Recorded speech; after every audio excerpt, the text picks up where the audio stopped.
ଯେଉଁମାନେ ତାଙ୍କ ଜୀବନରେ ସଫଳତା ପାଇବା ପାଇଁ ଚାହୁଁଛନ୍ତି, ତାଙ୍କ ଜୀବନରେ ଧନ ଧାନ୍ୟ ଗୋପଲକ୍ଷ୍ମୀ ଚାହୁଁଛନ୍ତି, ସେମାନଙ୍କୁ ବ୍ରହ୍ମ ମୁହୂର୍ତ୍ତରେ ଏହି ଶବ୍ଦକୁ, ଏହି କଥାକୁ 3 ଥର କହିବାକୁ ଅଛି। ସାଙ୍ଗମାନେ, ବ୍ରହ୍ମ ମୁହୂର୍ତ୍ତ, ବ୍ରହ୍ମ ଅର୍ଥାତ୍ ପରମତ୍ଵ, ପରମତତ୍ଵ, ଆଉ ମୁହୂର୍ତ୍ତ ଅର୍ଥ ଅନୁକୂଳ ସମୟ। ଏହି ସର୍ବଶକ୍ତିମାନ ସମୟକୁ ଯେଉଁମାନେ ତାଙ୍କ ଜୀବନରେ ବ୍ୟବହାର କରି ଶିଖିଛନ୍ତି, ସୁବିନିଯୋଗ କରି ଶିଖିଛନ୍ତି, ତାଙ୍କ ଜୀବନରେ ସର୍ବଦା ଧନ ଧାନ୍ୟ, ସୁଖ ସମୃଦ୍ଧି ତା ସହିତ ଜୀବନରେ ଏତେ ଗୁଡ଼ିଏ ସଫଳତା ଆସିଥାଏ ଯାହାକି ସେମାନେ ଜୀବନରେ କେବେ ବି ଭାବିନଥିବେ। ଆଉ ଏହି ଚମତ୍କାର ସମୟରେ ମଣିଷ ଯାହା କିଛି ଚାହିଁବ ତା ଜୀବନରେ ଅତି ସହଜରେ ପାଇପାରିବ। କାରଣ ଏହି ବ୍ରହ୍ମାଣ୍ଡରେ ଏହା ହେଉଛି ଏକ ଗୁରୁତ୍ୱପୂର୍ଣ୍ଣ ସମୟ। ଏହି ଗୁରୁତ୍ୱପୂର୍ଣ୍ଣ ସମୟ ଠିକ୍ ସୂର୍ଯ୍ୟ ଉଦୟ ପୂର୍ବର 48 ମିନିଟ୍ ପୂର୍ବରୁ ଆରମ୍ଭ ହୁଏ, କିମ୍ବା ଆପଣମାନେ ତ ନିଶ୍ଚିତ ଜାଣିଥିବେ ଯେ ଭୋର 3ଟାରୁ 5ଟା ଭିତରେ ଯେଉଁ ସମୟ, ତାକୁ କୁହନ୍ତି ବ୍ରହ୍ମ ମୁହୂର୍ତ୍ତ। ଆଉ ସେହି ସମୟରେ ବ୍ରହ୍ମାଣ୍ଡରେ ଏକ ଅଜବ ପ୍ରକାରର ଶକ୍ତି ସଞ୍ଚାର ହୁଏ, ଯାହାଦ୍ୱାରା କି ଆପଣମାନେ ଯାହା ବି ଚିନ୍ତା କରନ୍ତି, ଆପଣଙ୍କ ମାଇଣ୍ଡରେ ଯାହା ବି ଚାଲିଥାଏ ତାକୁ ୟୁନିଭର୍ସ ଶୀଘ୍ର ଗ୍ରହଣ କରେ। ଆପଣମାନଙ୍କ ମେସେଜକୁ ୟୁନିଭର୍ସ ଗ୍ରହଣ କରିଥାଏ। ଆଉ ସେହି ସମୟରେ ଆପଣ ଯଦି ନକାରାତ୍ମକ ଚିନ୍ତା କରିଥାନ୍ତି, କିଛି ଖରାପ ଚିନ୍ତା ମଧ୍ୟ କରିଥାନ୍ତି, ସେଇଟା ବି ଆପଣଙ୍କ ସହିତ ଖରାପ ହିଁ ହୋଇଥାଏ। ତେଣୁ ଆପଣମାନେ ସବୁବେଳେ କିଛି ଭଲ ଭାବନ୍ତୁ, ସକାରାତ୍ମକ କଥା ଚିନ୍ତା କରନ୍ତୁ, ତାଦ୍ୱାରା କି ଆପଣଙ୍କ ଜୀବନରେ ମଧ୍ୟ ସକାରାତ୍ମକତା ହିଁ ରହିବ। ଯଦି ଆପଣମାନେ ଏହି ସମୟରେ, ଏହି 3ଟାରୁ 5ଟା ଭିତରେ ଯେଉଁ ବ୍ରହ୍ମ ମୁହୂର୍ତ୍ତ ସମୟଟି, ସେତେବେଳେ ଯଦି ଆପଣ ବିଛଣାକୁ ଛାଡ଼ି ଦେଉଛନ୍ତି ଏବଂ ଏହି ସମୟକୁ ଯଦି ସଠିକ୍ ଭାବରେ ବିନିଯୋଗ କରୁଛନ୍ତି ସାଙ୍ଗମାନେ, ତେବେ ଆପଣମାନେ ଆଶା ବି କରିନଥିବେ ଯେ ଆପଣଙ୍କ ଜୀବନରେ ଏମିତି ପରିବର୍ତ୍ତନ ହେବ, ଏମିତି ଆପଣମାନଙ୍କ ଭାଗ୍ୟ ବଦଳିବ ଯାହାକୁ ଆପଣମାନେ କେବେ ବି ଭାବିନଥିବେ। ଆଉ ଯାହାକୁ ପାଇବା ପାଇଁ ଲୋକମାନେ କେତେ କ'ଣ କରୁଛନ୍ତି, କେତେ କ'ଣ ଓଷା ବ୍ରତ ମଧ୍ୟ କରୁଛନ୍ତି, କେବଳ ମା ଲକ୍ଷ୍ମୀଙ୍କୁ ପାଇବା ପାଇଁ, ଧନକୁ ପାଇବା ପାଇଁ, ସୁଖ ଶାନ୍ତି ସମୃଦ୍ଧିକୁ ପାଇବା ପାଇଁ। ସାଙ୍ଗମାନେ, ଆପଣମାନେ ମଧ୍ୟ ବି ଏହି ସୁଖ ସମୃଦ୍ଧିକୁ ହାସଲ କରିପାରିବେ, ଆପଣଙ୍କ ଜୀବନରେ ସଫଳତାକୁ ହାସଲ କରିପାରିବେ। ଆପଣମାନେ ସବୁବେଳେ ସେହି ବ୍ରହ୍ମ ମୁହୂର୍ତ୍ତକୁ ବ୍ୟବହାର କରିବା ଶିଖନ୍ତୁ ସାଙ୍ଗମାନେ। ଆଜିର ଏହି ଭିଡ଼ିଓ ମାଧ୍ୟମରେ ମୁଁ ଆପଣଙ୍କୁ ଜଣେଇବି ଯେ ବ୍ରହ୍ମ ମୁହୂର୍ତ୍ତକୁ ଆପଣମାନେ କିପରି ବ୍ୟବହାର କରିବେ ଏବଂ ସେହି ସମୟରେ, ସେହି ଗୁରୁତ୍ୱପୂର୍ଣ୍ଣ ସମୟରେ ବାସ୍ତବରେ ଆପଣ କରିବେ କ'ଣ କରିବେ ନାହିଁ, ସେ ସବୁ ଆପଣଙ୍କୁ ଏହି ଭିଡ଼ିଓ ଦ୍ୱାରା ମୁଁ ଜଣେଇବି। ଯଦି ଆପଣମାନେ ମଧ୍ୟ ଏହି ଭିଡ଼ିଓଟିକୁ ସମ୍ପୂର୍ଣ୍ଣ ଦେଖି ନେଉଛନ୍ତି, ତେବେ ଜାଣି ନିଅନ୍ତୁ ସାଙ୍ଗମାନେ, ଆପଣମାନଙ୍କର ମଧ୍ୟ ଭାଗ୍ୟ ପରିବର୍ତ୍ତନ ହେବାକୁ ଯାଉଛି। ମା ଲକ୍ଷ୍ମୀ ଆପଣଙ୍କ ଉପରେ କୃପା ବୃଷ୍ଟି କରିବାକୁ ଯାଉଛନ୍ତି। ହଁ ସାଙ୍ଗମାନେ, ଆଜିର ଏହି ଭିଡ଼ିଓଟି ବହୁତ ଗୁରୁତ୍ୱପୂର୍ଣ୍ଣ ହେବାକୁ ଯାଉଛି। ତେଣୁ ଆପଣମାନେ ସ୍କିପ୍ ନ କରି ପ୍ରଥମରୁ ଶେଷ ଯାଏ ନିଶ୍ଚିତ ଭାବରେ ଦେଖନ୍ତୁ। ଯେଉଁମାନେ ମୋ ଚ୍ୟାନେଲରେ ନୂଆ ଅଛନ୍ତି, ଦୟାକରି ଚ୍ୟାନେଲକୁ ସବସ୍କ୍ରାଇବ୍ କରିନିଅନ୍ତୁ ଆଉ ପାଖରେ ଥିବା ବେଲ୍ ଆଇକନ୍ ଉପରେ ପ୍ରେସ୍ କରିଦିଅନ୍ତୁ। ସାଙ୍ଗମାନେ, ଆପଣ ଯଦି ଆପଣଙ୍କ ଜୀବନରେ ସକ୍ସେସ୍ ହେବା ପାଇଁ ଚାହୁଁଛନ୍ତି, ତେବେ ନିଶ୍ଚିତ ଭାବରେ ଆପଣଙ୍କୁ ବ୍ରହ୍ମ ମୁହୂର୍ତ୍ତରୁ ଏହି କଥାକୁ କହିବାର ଅଛି। ଯିଏ ଜୀବନରେ ସଫଳ ହେବାକୁ ଚାହୁଁଛି ଏବଂ ଦୀର୍ଘାୟୁ ହେବାକୁ ଚାହୁଁଛି, ଏହି ଭିଡ଼ିଓ ସେଇମାନଙ୍କ ପାଇଁ। ସେମାନେ ହିଁ ବ୍ରହ୍ମ ମୁହୂର୍ତ୍ତରୁ ଉଠିବା ଶିଖନ୍ତୁ ସାଙ୍ଗମାନେ। କାହିଁକି ନା ଏହି ବ୍ରହ୍ମ ମୁହୂର୍ତ୍ତରୁ ଉଠିଲେ ସେମାନଙ୍କୁ ଏତେ ଫାଇଦା ମିଳିଥାଏ, ଏତେ ସେମାନଙ୍କର ଶୁଭ ହୋଇଥାଏ, ଜୀବନରେ ଭାଗ୍ୟ ବଦଳିଥାଏ, ସେମାନେ କେବେ ବି ଆଶା କରିନଥିବେ। ସାଙ୍ଗମାନେ, ବ୍ରହ୍ମ ମୁହୂର୍ତ୍ତରୁ ଯଦି ଆପଣମାନେ ଉଠୁଛନ୍ତି, ଆପଣଙ୍କର ଶରୀର ନିରୋଗ ରହିବା ସହିତ ସେହି ସମୟରେ ଯଦି ଆପଣମାନେ ପଜିଟିଭ୍ ଚିନ୍ତା କିଛି କରୁଛନ୍ତି, ସେଇଟା ଆପଣମାନଙ୍କର ସାକାର ହୁଏ, ବହୁତ ଶୀଘ୍ର ସେଇଟା ସାକାର ହୁଏ। କାହିଁକି ନା ଏହି ସମୟରେ ସବୁ ସୁନସାନ ରହିଥାଏ।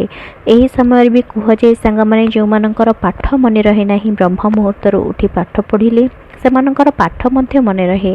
କାରଣ ଏହି ସମୟଟି ଦେବାଦେବୀଙ୍କର ଚଲାବୁଲାର ସମୟ।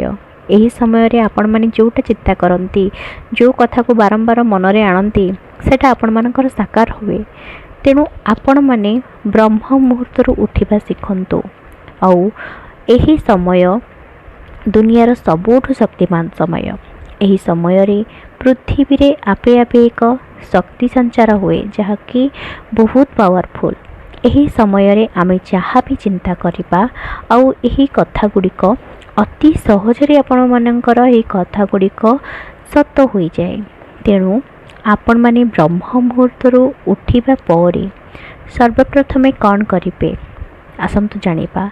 ता पूर्व सांग माने मोर वीडियो को गोटे लाइक करी कमेंट बॉक्स रे जय माँ लक्ष्मी बोली लिखिया पे जमार भी भूलंतु नहीं। सांग माने ब्रह्म मुहूर्तरू उठिबा परे प्रथमे आपण कौन करिवे। आपण को प्रथमे निजर हाथ पापुली की देखी कहिबाकू अछि जे कराग्रे बसते लक्ष्मी कर मध्ये सरस्वती कर मूले तु गोविंद प्रभाते कर दर्शनम। एहाकू तीन थर कहतु।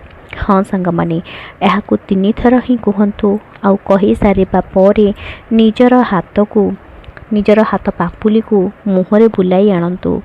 एहा किछि दिन करी देखंतु सांग माने निश्चित भावरे आपण मानक जीवन रे किछि सकारात्मक परिवर्तन हेबो जहाँकू कि आपण माने केबे भी आशा करि नथिबे।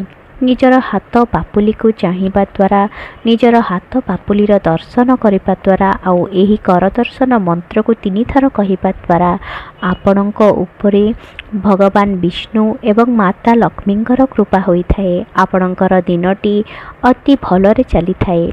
आपण मानक जीवन रे जो सब कष्ट रही थाए आपण माने जदि ब्रह्म मुहूर्तरू उठी एही कथा को तीन थर कही देउछंती निश्चित भावरे आपण मानकर जीवन रे परिवर्तन आसीबो। एवं एहा परे आपणଙ୍କୁ किछि कहिबाकू अछि किछि स्वतः अनुज्ञा कहंतु जे मु अक्रोधी मु अज्ञानी मु निरलस मु काम लोभजित बसी मु इष्टप्राण मु सेवा पटु मु अस्थि वृद्धि जाजन चैत्र परमानंद उदीप्त शक्ति समृद्ध तुमरी संतान प्रेमपुष्ट चिरचेतन अजर अमर मोते ग्रहण कर मोर प्रणामनीय। एहा आपण माने भगवानंक पाखरे जणांतु। आउ आपण माने एही स्वतः अनुज्ञा कहिबा बेले आपणक मनर जो सबू कल्पना रही आपण जो स्वप्न सबू रखिछंती मनरे ताकू मने मने चिंता करंतु। एहा करिबा द्वारा आपण मानकर से जो मनोस्कामना पूर्ण होइथाए। ब्रह्म मुहूर्त समय रे पृथ्वी पृष्ठ संपूर्ण शांत रही थाए। आउ सेही समय रे आपण निजर मन कथा को जदि निजे मनरे चिंता करूछंती से जो सुचिंता करूछंती आपण माने सेटा आपण माने करिबा द्वारा आपणकर कथाटी भगवानଙ୍କ पाखरे पहुँची थाए। सांग माने एही काम को नारी पुरुष उभय निर्विशेष एटा को करि पारिबे। आपण माने एमिति नुह कि नारी करिबे नारी घर लक्ष्मी होइथांती तांको सहित पुरुष माने मध्य करि पारिबे। आपण माने एहा को किछि दिन करि देखंतु तापरे आपण माने जानि पारिबे जे एहार रिजल्ट कोन होछि।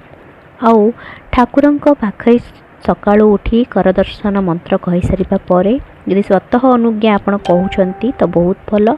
जदि न कहि पारुछंती भगवान को मने मने कहंतु हे प्रभु तुमको अशेष धन्यवाद तुमे मते आज ई सुंदर दिनटी देखैथिबारु मु निजको भाग्यवान मने करूछि जे आज पुणी एक सुंदर दिन तुमे मते भेटी देउछ। एहा कहंतु आउ निजर से जो मनस्कामना को मने मने चिंता करंतु। आपण माने एहा करिबा द्वारा आपण मानकर से जो मनस्कामना पूर्ण होई थाए। आउ सब बेले सांग माने सेही ब्रह्म मुहूर्त समय रे यदि आपण माने मेडिटेशन करूछंती ध्यान करूछंती एहा बहुत भल। एही समय यदि आपण माने मेडिटेशन करूछंती आपण मानकर मानसिक जो आपण माने यदि टेंशन रहउछंती किंबा कोनोसी कथारे छोट छोट कथारे आपणकर मानसिक चिंता आसी जाउछि से सबुरु आपण बंची पारिबे। आपण सब बेले ध्यान रहिबा द्वारा आपणक सहित ठाकुरंकर से जो कनेक्शन थाए ठाकुरंक नाम जप करिबा द्वारा ठाकुरंक स्मरण करिबा द्वारा सेटा आपण मानकर ठाकुर सहित कनेक्शन रही थाए। आपण मानकर कथा को ठाकुर ग्रहण करि थांती। आपण माने जहाँ भी मनोस्कामना करती नाम ध्यान करबा बेले सेटा आपणकर कथा को ठाकुर ग्रहण करती। और सबुबले निजर पॉजिटिव चिंता करंतु जे आपण मने मने चिंता करंतु जे मु सुस्थ अच्छी, मु निरोगी अच्छी, आ मो जीवनर प्रत्येकटी अंश विशेष सबू ठीक ठाक चली, मोर किछि भी असुविधा नहीं। जीवन रे जदि केबे भी किछि असुविधा हेबो मो पाखरे मो प्रभु अछंती एवं से संगे संगे आसी मोर पाखे पहुँची जिबे। यही सब पॉजिटिव चिंता को आपण मानक मन रे आनंतु। केबे भी ब्रह्म मुहूर्त रे उठी केबे भी नकारात्मक चिंता करंतुनी, केबे भी नेगेटिव चिंता करंतुनी जे मोर देह खराब अच्छी, मोर किसी असुविधा हो जाइए, मु कौन करी, मोर किसी विपद चली, ए सब चिंता करंतु नहीं। जहाँ भी आप पॉजिटिव चिंता करेंगे आपन सहित पॉजिटिव ही हम, आप नेगेटिव चिंता कले आपन सहित किसी नेगेटिव ही होता है। तेणु ब्रह्म मुहूर्त उठा शिखु आउ से ही ब्रह्म मुहूर्त आपन सब सकारात्मक चिंता करूँ। आपण माने जानते कि संग माने ब्रह्म मुहूर्त आपण जहाँ भी भावुंट सेटा आपणकर सहित निश्चित भाव से भावनाटा सफल होता है। कहीं यही समय पाठ जार मन रोनी से जदि ब्रह्म मुहूर्त उठिक पाठ पढ़ुंट से माने निश्चित भाव सफलता पाउछंती। केउठी ना केउठी संग माने आज जो माने सफलता हासिल करिसंती जदि सेमानंको अनुध्यान करा जाए तेबे जानि परिबे जे सेमाने मध्य एही ब्रह्म मुहूर्तर सदुपयोग करुछंती। निश्चित भाव में आपन जदि सेमानंको अनुध्यान करुथांती ताहले जानि परिबे प्राचीन कालरू ही यह चली अछि। मुनि ऋषि माने मध्य एही ब्रह्म मुहूर्तर सदुपयोग करुथिले। सेमाने ब्रह्म मुहूर्तर उठी नाम ध्यान करुथिले। सेमानंकर पाखरे गोटे पावर थिला, शक्ति थिला। सेमाने नाम ध्यान करिबा द्वारा सेमानंक शरीर रे एक अजब शक्ति थिला। आउ हमर सनातन धर्म रे यही समय को सबुठारु शक्तिमान समय बोली कहा जाए। जो माने चाहूछंती कि निज जीवन रे सफलता पाइबे, माँ लक्ष्मींकर कृपा पाइबे, से माने यही ब्रह्म मुहूर्त रे उठंतु और यार सुविनियोग करंतु। मु जहाँ सब आपण मानकु कहिली से सब को आपण माने करंतु, किछि दिन करिके देखंतु संग माने निश्चित भाव में आपण मानक जीवन रे परिवर्तन आसीबो। आपण माने सक्सेसफुल हेबे।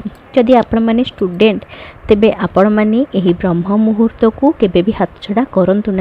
जदि आपणकर पाठ मन रहुनी संग माने आपण माने स्टूडेंट आपण मानकर पाठ मन रहुनी, आपण माने ब्रह्म मुहूर्त थरे उठिकी पाठ पढ़ी कि देखंतु संग माने आपण माने जहाँ भी पढ़ुछंती निश्चित भाव सेटा मन रहिबो। आउ एही ब्रह्म मुहूर्त रे उठिबा द्वारा, ब्रह्म मुहूर्त रे उठी स्नान करिबा द्वारा माँ लक्ष्मींकर अशेष कृपा प्राप्ति हुए। आउ निश्चित भाव में आपण मानक जीवन रे सफलता ही सफलता आसी थाए। तेणु केवे भी आपण माने ब्रह्म मुहूर्त को एक जो शक्तिमान समय को केवे भी हाथ छड़ा करंतु नहीं संग माने। आपण माने विश्वास करि न पारंती किंतु को विश्वास करने पड़ो। आउ एटा आपन को जदि सफलता आपण जीवन में चाहूँगी आपण को यही ब्रह्म मुहूर्त समय को सुविनियोग करने पड़ो। सांग माने यही ब्रह्म मुहूर्त आपण मानकु उठिबा ही पड़ो। आशा करे सांग माने मोर यह भिडियोटी आपण मानकु निश्चित रूप से भल लगी थिबो। सांग माने जो माने माँ लक्ष्मींकर भक्त से माने कमेंट रे जय माँ लक्ष्मी निश्चित लिखि दियंतु। मोर चैनल को सब्सक्राइब कर दियंतु। आउ नेक्स्ट आउ एक टॉपिक आपण मानक पाई नहीं आसबी। से पर्यंत बिताई दियंतु। रहिली नमस्कार।